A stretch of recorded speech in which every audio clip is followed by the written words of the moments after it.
It is 4:51 in the morning on May 1st, 2010, and a woman is screaming into a phone she should never have had to use. "There's somebody after me," she says. The 911 dispatcher hears panic, hears static, hears a woman running through darkness on a strip of barrier island most of Long Island has never set foot on. Her name is Shannon Gilbert. She is 24 years old. She has come to Oak Beach, a gated community of beach houses an hour and a half from Manhattan, to meet a client. Within minutes she is gone, vanished into the dune grass and the marsh reeds, into a silence that will not be broken for almost a year. When the search for Shannon Gilbert finally turns something up, it is not Shannon Gilbert. In December of that same year, a police K-9 unit combing the brush along Ocean Parkway finds a body wrapped in burlap, dumped a few hundred feet from the road. Within days, the search turns up another, then another, then a fourth. 4 women, all bound the same way, all left within feet of each other along a 4-mile stretch of coastal scrubland that the public will come to know by a single name: Gilgo Beach. None of them is Shannon Gilbert. What the police have stumbled onto while looking for one missing woman is the work of someone who has been killing for years without anyone noticing he existed. 4 bodies in one search radius is not a coincidence. It is a pattern. And the most unsettling part of that pattern is not the killer. It is the silence that surrounded it. 4 women disappeared one by one over the better part of a decade, and no task force formed. No alarm was raised. No reporter chased the story until the bodies were already in the ground. It will take 12 more years, a change in police leadership, a discarded pizza crust, and the dogged refusal of 4 families to stop asking questions before anyone is charged. And by the time that happens, in the summer of 2023, the case will be infamous. The man arrested will dominate the headlines. His house will be photographed from helicopters. His face will appear on the cover of magazines. The women will not. This is their story, not his. Because long before there was a suspect, before there was a name, before there was an arrest, there were 4 young women whose disappearances were treated by the people whose job it was to look for them as barely worth a file number. Understanding why takes you back further than Gilgo Beach. It takes you back to who they were before anyone called them victims. Maureen Brainerd Barnes grew up in Norwich, Connecticut, the oldest of 3 children in a working-class family that knew its share of hardship. Those who remember her describe a young woman who was sharp-tongued, funny, fiercely protective of her younger siblings, the kind of person who showed up when you needed her, even when she had nothing to spare herself. By her mid-20s, she was a single mother trying to raise a daughter on income that never stretched far enough. Like a growing number of women in the late 2000s, she found that the fastest way to close that gap was an online ad. Craigslist's erotic services section had, by 2007, become a quiet engine of the American sex trade. Anonymous, unregulated, and almost impossible for law enforcement to monitor in any systematic way. Brainerd Barnes began advertising there, traveling between Connecticut and New York City to meet clients, telling her family she was visiting friends. On July 9, 2007, she told her sister she was heading into Manhattan for a few days of work. She called from Penn Station looking for a ride home that never came together. She decided to take the train back on her own instead. After that call, nothing. No further contact. No trace. Her family filed a missing persons report. It went nowhere. For 3 years, Maureen Brainerd Barnes was simply absent, a name in a drawer, a case nobody was actively working. Melissa Barthélemy was 24 when she vanished in July 2009. The same age Shannon Gilbert would be the night she ran into the dark at Oak Beach. Barthélemy had grown up outside Buffalo and moved to New York City, still in her early 20s, drawn by the same promise that pulls thousands of young people into the city every year. The idea that anonymity and ambition could finally start paying off. Like Brainerd Barnes, she advertised escort services online to make rent. She was close with her family, especially her younger sister, and called home often. After she disappeared, that closeness produced one of the most chilling details in the entire case. For weeks afterward, someone began calling Barthélemy's young sister from blocked numbers, taunting her with details about Melissa that a stranger should not have known. Police had the calls. They had cell tower data tied to those calls. They did remarkably little with either for years. Megan Waterman came from Scarborough, Maine, the daughter of a mother who would spend the next decade refusing to let her case go cold in anyone's mind but the investigators.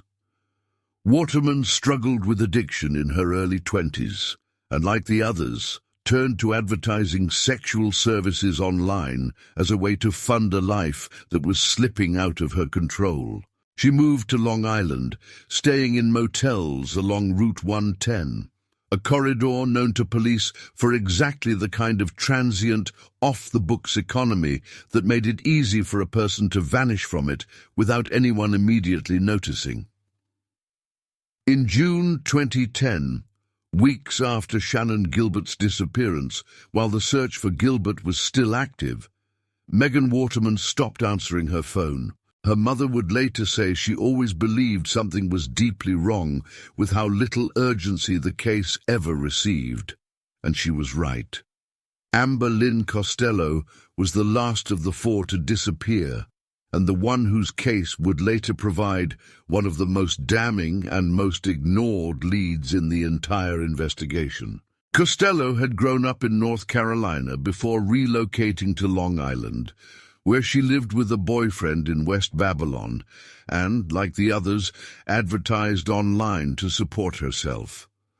On September 2, 2010, a client called her phone, and Costello left her boyfriend's house to meet him nearby. She never came back. Her roommate would later tell police that she had once seen the man who picked Costello up, a big, awkward-looking figure the roommate would describe, in deposition language that has since become infamous in true crime circles as ogre-like. The roommate noted the vehicle he drove, a Chevrolet Avalanche. That description and that vehicle sat in an investigative file for more than a decade before anyone connected it to anything. 4 women, 4 separate disappearances, each one filed, each one largely uninvestigated, each one treated by the institutions responsible for finding them as a problem that would likely solve itself, or simply not matter very much either way. To understand why takes more than understanding the killer. It takes understanding the world these 4 women were moving through, a strip of South Shore Long Island defined by exactly the kind of overlapping anonymity that makes a killer's job easy.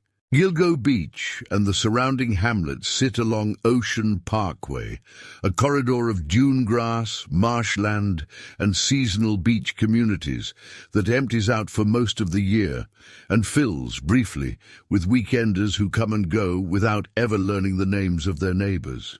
Long stretches of the parkway are unlit, unpatrolled, and essentially invisible from the road after dark. It is, in the blunt language investigators would later use, a dump site paradise, close enough to populated areas to be convenient, remote enough that a body left there might not surface for months or years. Layered onto that geography was a digital shift that the justice system was nowhere near prepared for. Craigslist's erotic services section, active from roughly 2002 until pressure from attorneys general forced its closure in 2010, had effectively created an unregulated, anonymous marketplace connecting sex workers and clients with no vetting, no oversight, and almost no paper trail beyond a phone number and a username. For the women working through it, that anonymity was the entire appeal. It let them earn income without the visibility and the risk of street-based work. It also meant that when one of them didn't come home, there was frequently no client list, no employer, no co-worker to ask. Just a phone that stopped ringing. And underneath all of it sat the oldest and most consistent failure in the entire case. An institutional indifference toward missing sex workers that has been documented for decades in jurisdictions across the country, and that Suffolk County would prove again and again to be no exception to. When the families of Brainard Barnes, Barthélemy, Waterman, and Costello reported their daughters and sisters missing, several would later say they sensed immediately that their cases were being treated differently, filed more slowly, followed up less aggressively, because of how their daughters had been earning a living. One investigator working the case years later would admit, in testimony that became part of the public record, that the early disappearances were essentially deprioritized because the women were assumed to have simply moved on, the same explanation offered with grim regularity in sex worker disappearance cases nationwide. This is the world the four women of the Gilgo Four were moving through. A coastline built for disappearing, a digital economy built for anonymity, and a law enforcement apparatus that, when the two combined in the worst possible way, was simply not looking. The case would not break for another 12 years. It would take a new police commissioner, a forgotten description of an ogre-like man in a Chevrolet Avalanche, a discarded piece of pizza crust, and a level of persistence from four grieving families that the institutions meant to protect their daughters never matched. But that part of the story comes later. First, the disappearances had to happen, one after another, ignored one after another, until the silence itself became the loudest evidence in the case. The discovery did not happen all at once.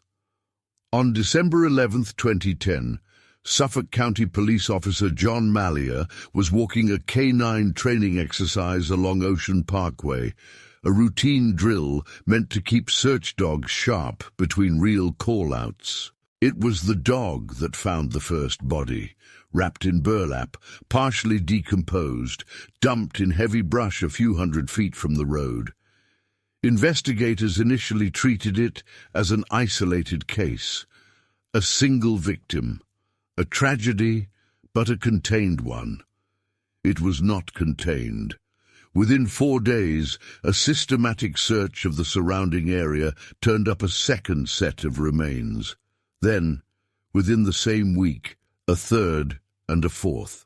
By December 15th, 4 bodies had been recovered from a roughly quarter-mile stretch of coastal scrubland, later identified as Maureen Brainard Barnes, Melissa Barthélemy, Megan Waterman, and Amber Lynn Costello. All 4 had been bound. All 4 had been dumped within walking distance of one another. All 4 had been missing for periods ranging from 1 to 3 years before anyone connected their disappearances to each other. This is the detail that should have triggered the loudest alarm in the entire case, and didn't. 4 women, missing across a span of 3 years, all last known to be working in the same online escort economy, all vanishing from roughly the same 20-mile radius of South Shore, Long Island, and not one of those individual missing persons reports had been cross-referenced with the others while they were still open. Each disappearance had been filed, in effect, as its own self-contained event. Nobody was looking at the pattern because nobody had been asked to look for one. The search for the bodies had begun, ironically, as a search for someone else entirely. Shannon Gilbert, the woman whose 4:51 a.m. 911 call from Oak Beach had set off the initial search in May 2010, was still missing when officers found the Gilgo 4. Her case and theirs would become tangled together in the public imagination for years, two separate mysteries running on parallel tracks. It would take until December 2011, a full year after the first 4 bodies were found, for searchers combing a marsh roughly a half-mile from the original site to recover Gilbert's remains. The official medical examiner's conclusion that she had died of accidental drowning after fleeing in panic through the marsh satisfied almost no one close to the case, including her own mother, who would spend more than a decade publicly disputing it. Whether or not Gilbert's death was connected to the same person responsible for the other bodies became one of the most contested open questions of the entire investigation, and remains to this day formally unresolved, even after an arrest was made in the other cases. What is not contested is what happened to the broader search once those first 4 bodies were identified.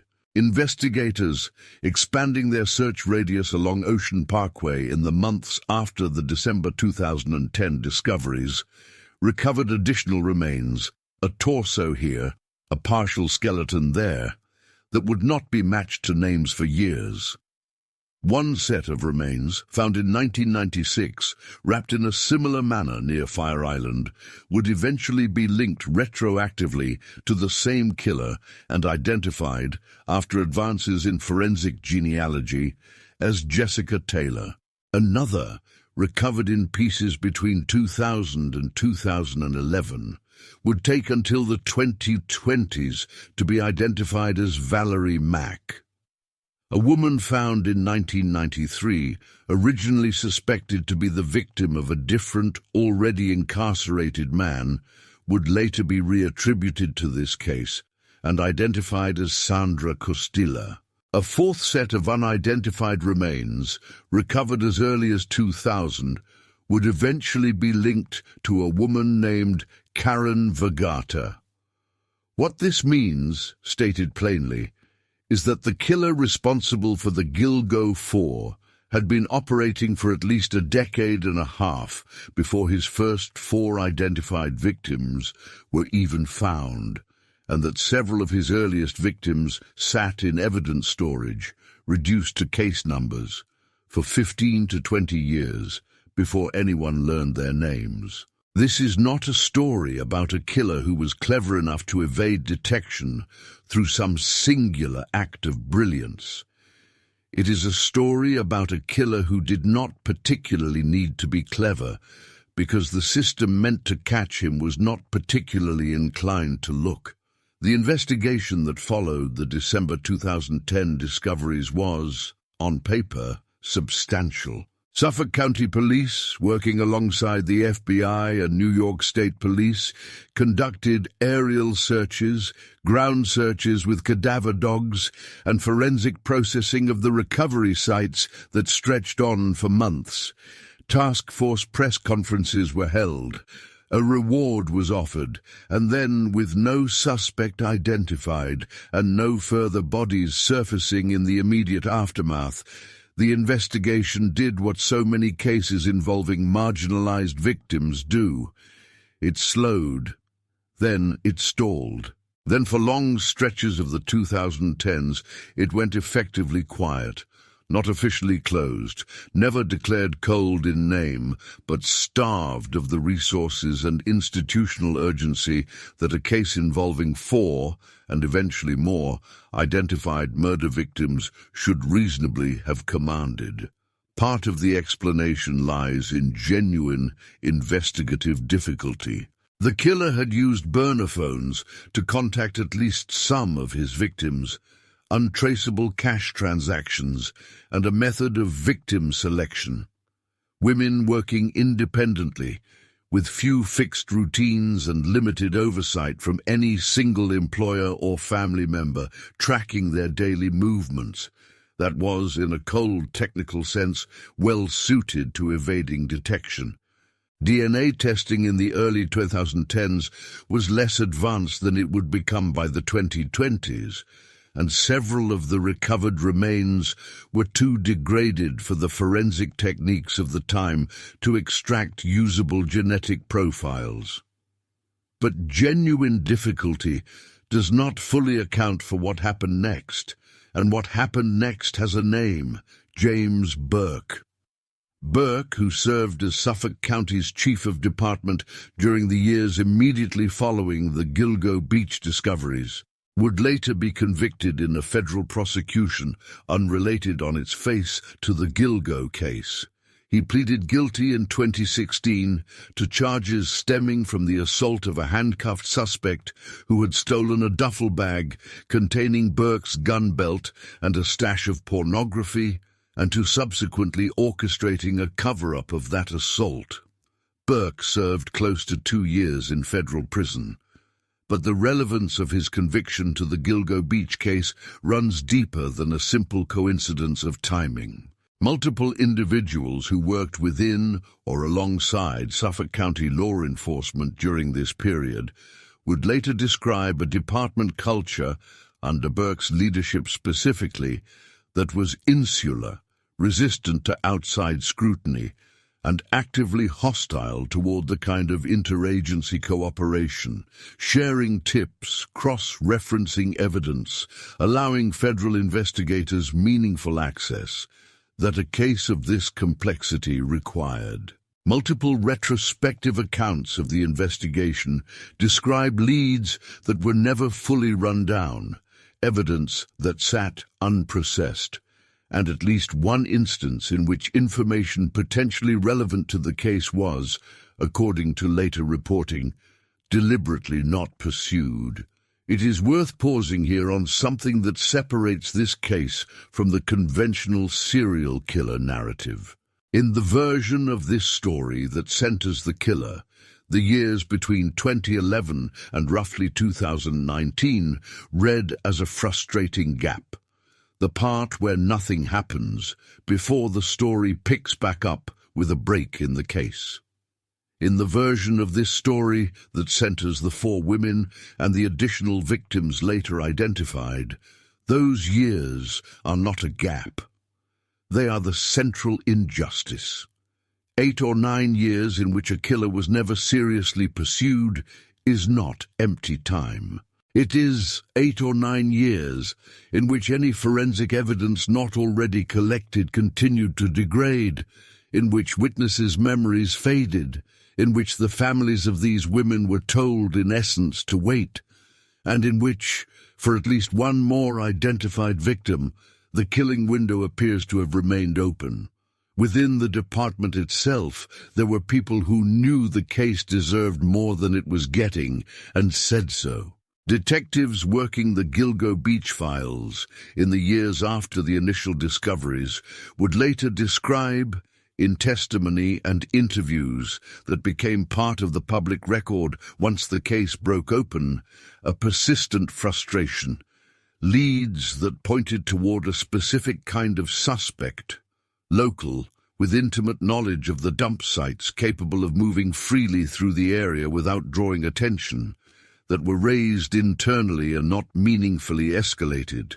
Among the details that sat dormant in the file for years, Amber Lynn Costello's roommate's description of an ogre-like man, and the Chevrolet Avalanche he drove the night Costello disappeared.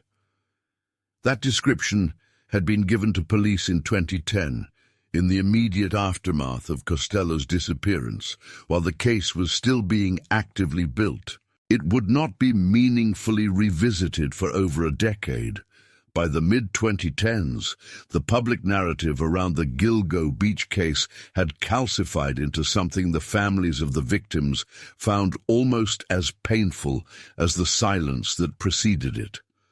The case became, in tabloid coverage and amateur true crime circles alike, a kind of permanent unsolved mystery, discussed, theorized about, occasionally revisited in anniversary retrospectives, but never treated as an active, solvable investigation with living people whose job it was to solve it.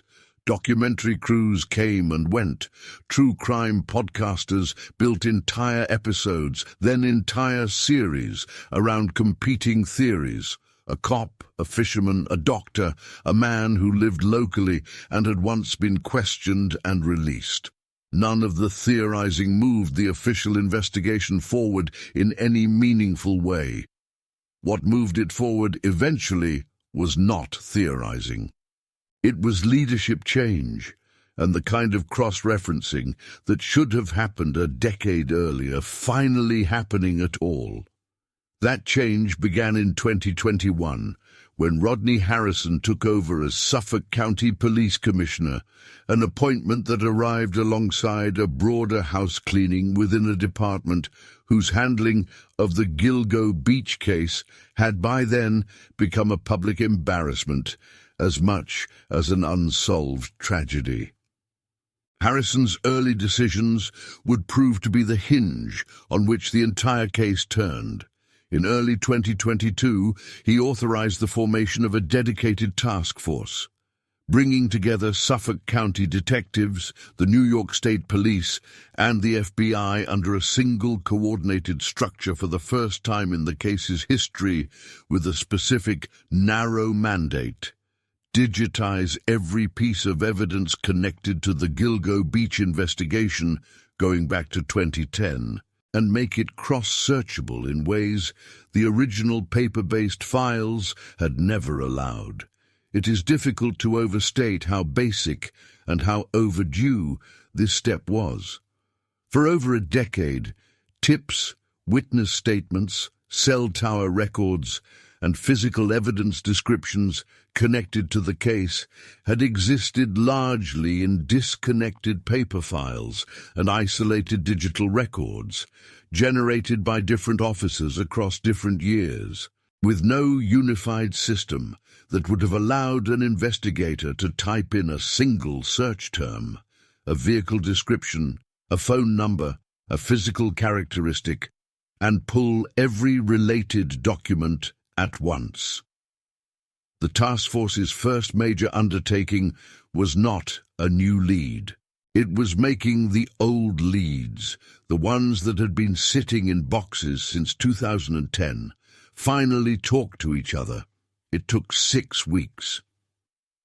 In March 2022, cross-referencing decade-old witness statements against a vehicle registration database, investigators on the new task force connected the Chevrolet Avalanche described by Amber Lynn Costello's roommate to a specific vehicle, registered to a specific address in Massapequa Park, New York, a quiet and remarkable suburban community roughly 40 minutes from the dump sites.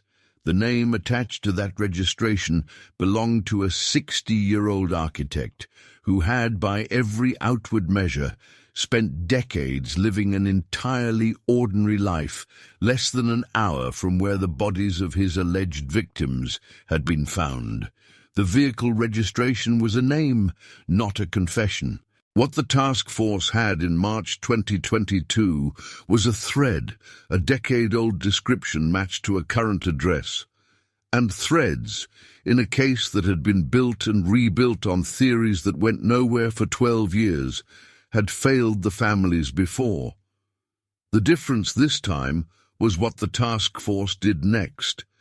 It did not leak the name, did not act on it impulsively, and did not allow the momentum of finally having something to override the deliberate, methodical work that the earliest years of the investigation had so conspicuously lacked. For the next several months, investigators built a quiet picture of the man attached to the Massapequa Park address. He was, on the surface, almost aggressively unremarkable. A licensed architect who had run a small consulting practice out of a midtown Manhattan office for years, married with children, a long-time presence in his own suburban neighborhood. Neighbors who would later be interviewed described him in terms that have become darkly familiar in cases like this one. Quiet, a little awkward, kept to himself, nothing that would make you look twice. It is worth noting plainly what this detail represents in the context of this story, not as a psychological curiosity about the suspect, but as a continuation of the exact dynamic that let the case go unsolved for so long. A killer who does not stand out does not get reported. A killer who does not stand out, operating in a system already inclined not to look closely at the disappearances of marginalized women, can simply continue. Surveillance teams began tracking the suspect's movements in the spring of 2023, watching a pattern that investigators would later describe as methodical in its own right.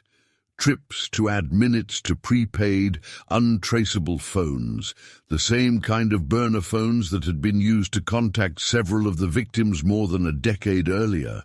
And that cell tower record, sitting unexamined for years, had already placed in the vicinity of the disappearances. Matching current burner phone purchase patterns to historical cell tower data tied to the original cases was, again, not a dramatic breakthrough so much as the kind of unglamorous data correlation that the original investigation had the raw material to attempt years earlier and never did. The forensic break that investigators needed, something that could tie the suspect directly and scientifically to physical evidence from the crime scenes, rather than to circumstantial patterns of behavior, came from a piece of garbage. In the months following the vehicle match, investigators surveilling the suspect recovered a discarded pizza crust from trash he had disposed of in public, outside the chain of custody concerns that would have applied to anything taken from his property without a warrant. DNA extracted from that crust was compared against genetic material recovered from hairs found on several of the victims' remains, material that had been collected from the bodies in 2010 and 2011 and preserved, but that the forensic technology of that era had not been capable of fully matching to a specific individual. By 2023, DNA analysis techniques had advanced enough to draw a direct comparison. The match was consistent. It placed the suspect, biologically, at the scene of disposal for multiple victims, not merely in the same county, not merely driving a similar vehicle, but physically connected to the remains themselves. On July 13, 2023, Rex Heuermann was arrested outside his Manhattan office and charged with the murders of 3 of the 4 Gilgo 4 victims, Megan Waterman, Melissa Barthelemy, and Amber Lynn Costello. He was charged with the murder of the 4th, Maureen Brainerd Barnes, shortly after. He pleaded not guilty. The arrest did what 12 years of unsolved disappearances had not. It generated immediate, overwhelming public and institutional attention. Television trucks lined the street outside his Massapequa Park home within hours. Aerial footage of investigators removing hundreds of firearms from his basement ran on every local news broadcast and several national ones. His office computer and home hard drives were seized, and what investigators found on them did more to explain the lack of detection than to explain the man himself. Years of internet searches related directly to the Gilgo beach murder investigation, to the specific victims by name, and to pornography focused on the degradation and abuse of women.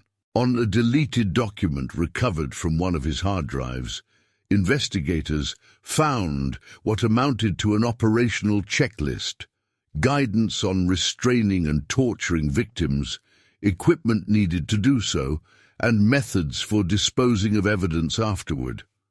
It is, again, worth being precise about what this detail means for the story being told here. It is evidence of premeditation and of a pattern sustained over years, not a window into a mind that needs decoding. The institutional question this raises is not, how could someone think this way? It is how a man, searching his own name alongside the words Gilgo Beach Murders for years on devices connected to his own home network, never crossed paths with an investigation that for most of that time was not meaningfully looking. The arrest also did something else.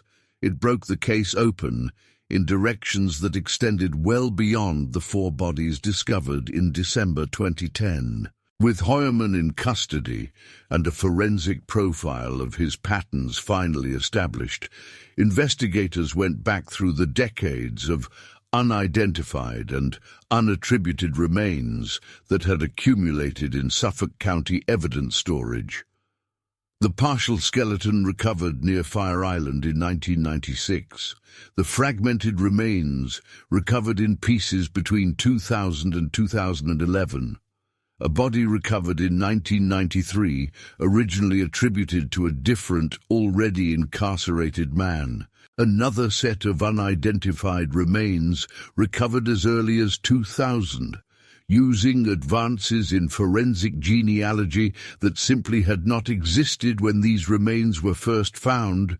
Investigators were able to do what should have been possible years earlier: give them names. Jessica Taylor, Valerie Mack, Sandra Costilla, Karen Vergata. 4 more women, killed across a window that investigators now believe stretched back to at least the mid-1990s, folded into a single case that had once been understood, wrongly as it turned out, to involve only 4 victims. In January 2024, Heuermann was charged with the murder of Sandra Costilla, formally connecting that 1993 case to the broader pattern for the first time. Additional charges followed as forensic genealogy work continued to confirm matches between Heuermann's DNA profile and the remains of Jessica Taylor, Valerie Mack, and Karen Vergata. By the time the case reached its legal conclusion, the scope of what investigators believed Heuermann had done had expanded from 4 murders to 8, a near doubling of the known victim count, made possible not by anything Heuermann did after his arrest, but by the simple, belated act of applying competent forensic review to evidence that had been sitting in storage for up to 3 decades. On April 8, 2026, Rex Heuermann pleaded guilty to the murders of 8 women: Megan Waterman, Melissa Barthelemy, Amber Lynn Costello, Maureen Brainard Barnes, Valerie Mack, Jessica Taylor, Sandra Costilla, and Karen Vergata. The plea closed formally a case that had remained legally open for as long as 16 years for some of the named victims. On June 17, 2026, he was sentenced to multiple consecutive terms of life in prison without the possibility of parole. For the families who had spent over a decade pushing against institutional silence, the sentencing was not a moment of resolution, so much as a moment of arrival at a place they had always believed they would eventually reach. Later than it should have taken, and without an answer to the question that the case never definitively resolved, Heuermann's guilty plea closed the legal door on 8 murders.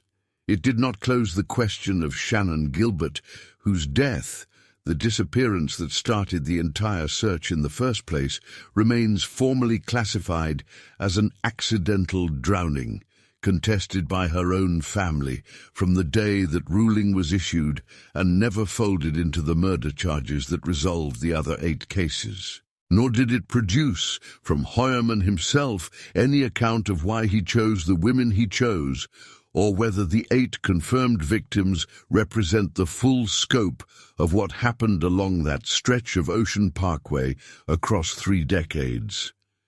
Investigators have stated publicly that they consider the case, as far as the identified remains are concerned, closed. They have been notably less definitive about whether it is complete. What the case leaves behind, beyond the sentencing and the 8 names finally attached to 8 sets of remains, is a documented record of exactly how a death investigation fails when its victims are deemed unworthy of urgency. Every structural failure in this case has a name and a date. The failure to cross-reference 4 nearly identical disappearances in the same 20-mile radius across 3 years has a name. Institutional indifference towards sex workers, acknowledged on the public record by investigators who worked the case. The decade-long dormancy of Amber Lynn Costello's roommate's description of the Chevrolet Avalanche has a date, given in 2010, acted on in 2022. The era of department leadership under which the case calcified into a cold file has a name: James Burke, convicted in 2016 of an unrelated assault and cover-up, but emblematic of a culture that the case's own investigators would later describe as resistant to the kind of cooperation this case required. And the breakthrough that finally moved the case forward after 12 years has a date too: a new police commissioner in 2021, a digitization task force in early 2022, and 6 weeks against 12 years of inertia to connect a description of a vehicle to a name. None of this erases what Heuermann did. It contextualizes why it took as long as it did for anyone to stop him, and why the 4 women found in December 2010 are remembered, when they are remembered at all, primarily as a number and a location rather than as Maureen, Melissa, Megan and Amber. 4 women with families who never stopped saying their names, even when almost nobody outside those families was listening. The courtroom in Riverhead, New York, is not built for spectacle. It is a functional, unglamorous room, fluorescent lit, the kind of space designed to process the ordinary business of a county's worst days. On April 8, 2026, it could not have held more weight if it had been built from marble. Family members of 8 women filled the gallery. Sisters who had grown from teenagers into middle-aged women across the 16 years some of them had waited. Mothers who had spent more time fighting for their daughters' cases than they had spent, in some instances, erasing them. Elizabeth Meserve, aunt to Megan Waterman, had said years earlier that she didn't want to feel hopeful until there was a conviction, because hope, in this case, had been disappointed too many times already. On this day, hope did not need defending anymore. Rex Heuermann stood and pleaded guilty to 8 counts of murder. He offered no explanation. He offered no account of why these 8 women, specifically, among an unknown number of others who may have crossed his path and survived, or who may not have survived and have not yet been found. The plea was procedural, a legal mechanism for closing a case, and it was, by design, almost entirely about him, his admission, his culpability, his sentence. For the families in that gallery, watching a man who had spent 16 years as a name on a vehicle registration, then a suspect, then a defendant, finally become a convicted murderer, the moment was not really about him at all.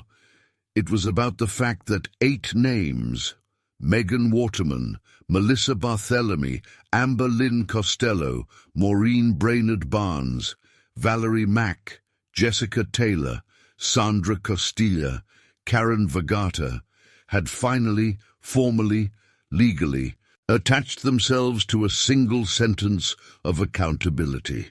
On June 17, 2026, Heuermann returned to that same courtroom for sentencing.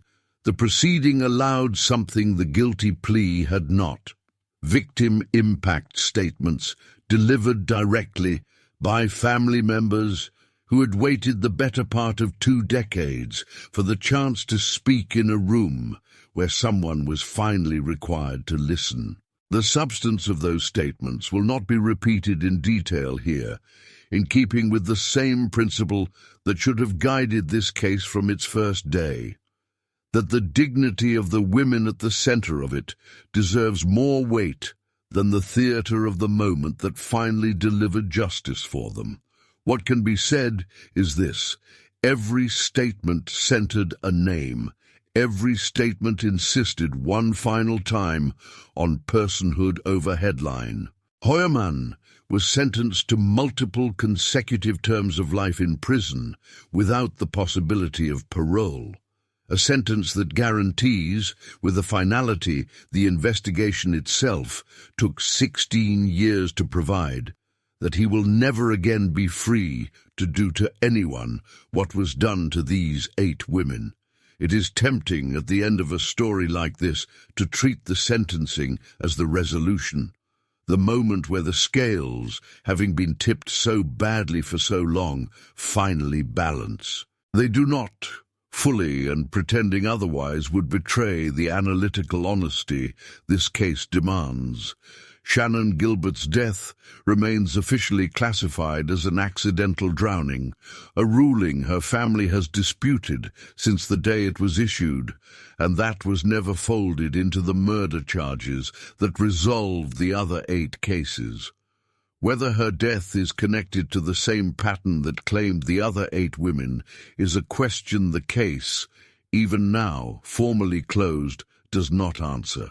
Investigators have said they consider the matter resolved as far as the remains they have identified are concerned. They have not said, and likely cannot say with certainty, that 8 is the final number, only that it is the number the evidence currently supports. What this case leaves behind, more durably than the sentence itself, is a documented, court-tested record of exactly how a death investigation collapses when its victims are judged by the institutions meant to protect them as not worth the resources. This is not a uniquely American failure, and it is not a failure unique to Suffolk County. It is a pattern with a name in criminology, sometimes called victim hierarchy, sometimes discussed under the broader umbrella of missing white woman syndrome research, though the dynamics here ran along lines of profession and perceived respectability as much as race. Women who sell sex are disproportionately likely to be the victims of violence and disproportionately unlikely to have that violence taken seriously by the systems meant to respond to it, not because any single officer necessarily intends cruelty, but because an entire institutional culture, case by case, decision by decision, treats their disappearances as less urgent, less solvable, and less worthy of the resources that a different victim, in a different circumstance, would have received as a matter of course. 4 women vanished from the same 20-mile stretch of Long Island across 3 years, advertising similar services online, and not one of those cases was cross-referenced with the others while there was still a meaningful chance to do something with the connection. That is not bad luck. That is policy, expressed as inaction. The eventual break in the case, 6 weeks of work by a properly resourced task force applied to evidence that had been sitting in storage for over a decade, stands as its own kind of indictment. It demonstrates, with uncomfortable clarity, that the tools to solve this case sooner existed for most of the 12 years it sat unresolved. What was missing was not capability.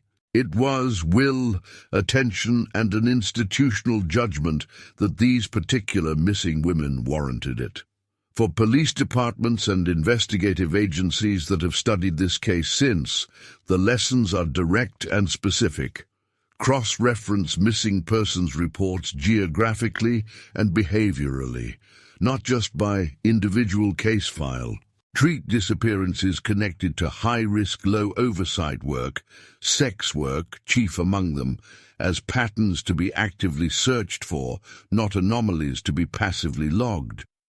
Digitize and centralize evidence as a matter of routine practice, not as an emergency measure adopted only after a case has already become a public scandal. None of these reforms can return 16 years to the families who spent them fighting for answers their own government should have been providing without a fight. They can, if taken seriously, mean that the next Maureen, the next Melissa, the next Megan, the next Amber is looked for while there is still time to find her, rather than found eventually by a search dog on a routine training exercise, 3 years after anyone stopped expecting her to come home. The killer in this story has a name the world already knows. He has had it for 3 years, photographed it, profiled it, built documentaries and podcast episodes and magazine covers around it. The 4 women he is now confirmed to have murdered, and the 4 more found across 3 decades of unmarked remains, whose names took even longer to surface, deserve, at minimum, the same fluency. Maureen Brainard Barnes, Melissa Barthélemy, Megan Waterman, Amber Lynn Costello, Jessica Taylor, Valerie Mack, Sandra Costilla, Karen Vergata. Say them. They are the reason this story exists at all. Not the man who is, finally, exactly where the families who never stopped fighting for them always insisted he belonged.